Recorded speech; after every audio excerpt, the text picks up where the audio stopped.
The 9:25 a.m. thought, when the mind remembers what the calendar has forgotten. At exactly 9:25 a.m., while I was standing in the kitchen stirring vegetables that refused to soften, my brain did something strange. It panicked.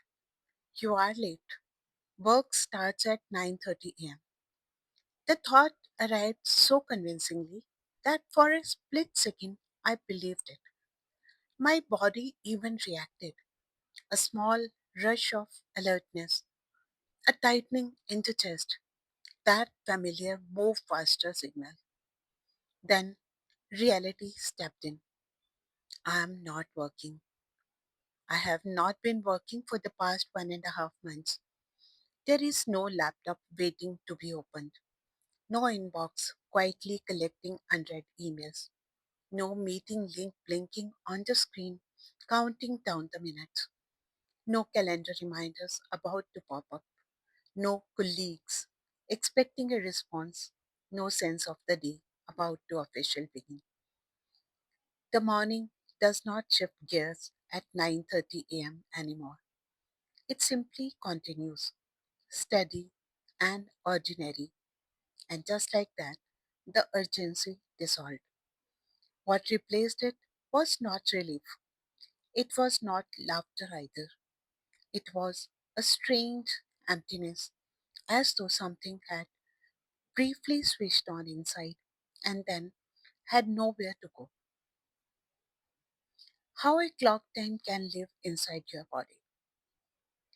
We talk about habits as if they are small things. Drink water, walk daily, sleep early. But for some habits, do not stay small. They settle deep into your system. For years, 9:30 a.m. carried weight. It was not merely time, it was the hour when my day became purposeful and I became accountable. Before 9:30 a.m., I was preparing. After 9:30 a.m., I was responsible. When you live like that for a long time, your body does not wait for conscious instructions. It knows it. It knows. It recognizes certain hours like it recognizes old friends. So, at 9:25 a.m. today, my brain followed an old script. It did not check whether the job still existed. It simply assumed, as it had done for years, that I had somewhere important to be. The surprising part is not that the thought appeared.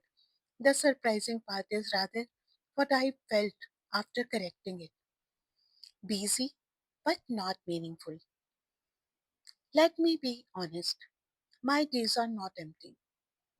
I cook, I clean, I organize, I respond to people. I take care of the responsibilities that do not come with these titles, but still matter. From the outside, I am occupied. Yet, something has been slightly off, and I could not name it until this morning. I'm busy, but I'm not always building towards something. When I was working, even the stressful days had some direction. There were decisions to make, problems to solve, emails that required thinking, outcomes that depended on my input. By the end of the day, I could point to something and say that moved because I showed up. Now I can complete 10 tasks and still feel like the day evaporated. Nothing is wrong. Nothing is dramatic. It is just flat. That emptiness at 9:25 a.m. was not about missing my job. It was about missing the feeling of moving towards something. The awkward middle stage. 1.5 months is not very long, but it is long enough for the excitement of a break to settle. It is long enough to adjust to slower mornings, but it may not be long enough to redefine who you are without a role attached to you. For years, I was not just an employee, I was a point of contact, a decision maker, someone people reached out to. My calendar had some weight, my hours had labels. When that disappears, you do not instantly become someone else.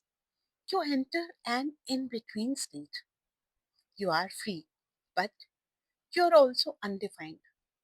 And being undefined can sometimes feel unsettling, especially if you are used to structure. At 9:25 a.m., my brain briefly stepped back into a version of me that was clear, directed, and needed. When it realized that version was paused, it did not know where to place the energy. That is the emptiness I felt. What I actually miss. It would be easy to say I miss work, but that is not the entirely accurate case. I do not miss constant pressure. I don't miss overflowing inboxes, and I don't miss tight deadlines.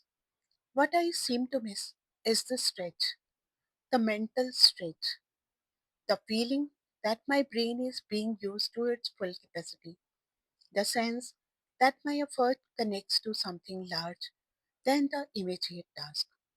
Chores use time, meaning uses you. There is a difference. The 9:25 a.m. moment exposed that difference gently but clearly. Maybe emptiness is not a problem. We are quick to label emptiness as negative. We assume it means dissatisfaction or regret. But what if emptiness is simply unused space? When my brain prepared for work this morning, it gathered focus, it gathered alertness, it gathered drive. Then it had nowhere to send it. That gap felt hollow, but it was too revealing. It showed me that I still want engagement. I still want something that pulls me forward. Not because I cannot sit still, not because I am restless, but because I am wired to contribute. Writing a new 9:25 a.m. The interesting thing is this same 9:25 a.m. that once meant login can now mean lean in. Instead of rushing to a meeting, I can choose to build something else, an idea, a piece of writing, a project that demands consistency. The old reflex is not an instruction to go back. It is proof that my mind values direction. Maybe the question is no longer why did that thought appear today? Maybe the real question is what do I want my mornings to stand for now? This morning, my brain forgot I had resigned. A few seconds later, I remembered that I have the freedom to redefine what 9:25 a.m. means. And perhaps that strange emptiness was not a void after all. Perhaps it was space waiting to be filled with something that feels meaningful again.